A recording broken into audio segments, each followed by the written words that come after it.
से होती विजयानंद पट्टनायक जहाँ को आम विजु पट्टनायक बोली डाकू किंतु आज जो पीढ़ी से माने विषय बेसी जानी ना किंतु आमे जो माने छात्र अवस्था देखीचु तांकर व्यक्तित्व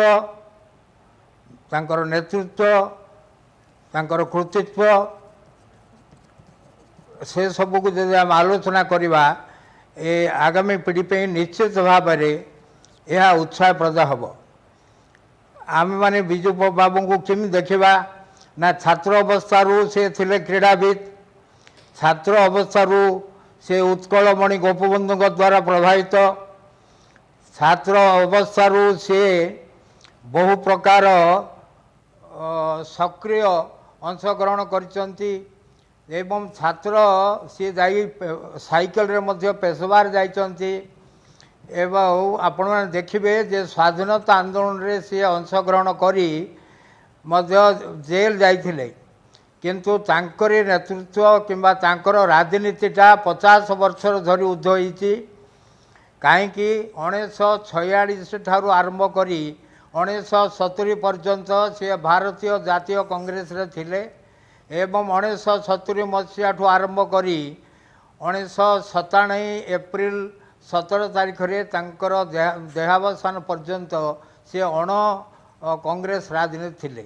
उभय कांग्रेस राजनीति एवं अण कांग्रेस राजनीति रे तांकर नेतृत्व को समस्ते निजे अनुभव करथिले आमे जे देखिबा विजु बाबूंकर जो कृतित्व पे समस्ते पचारती आज्ञा कौन विजु बाबू को स्वप्न जे तांको पुत्र नवीन बाबू ताकू ओडिशा रे चाहती जे तांकर स्वप्न को आमे साकार करवा मु देखिला को गोटे उत्कल प्रसंग एवं ओडिशा रिव्यू रे विजु बाबू को स्वप्न बोली गोटे सुंदर आर्टिकल थिला जोटे से कही ये ओडिशार ऐतिह्य होची परंपरा होची बड़ गुरुत्वपूर्ण ये होची खारबेल सहित ये संपृक्त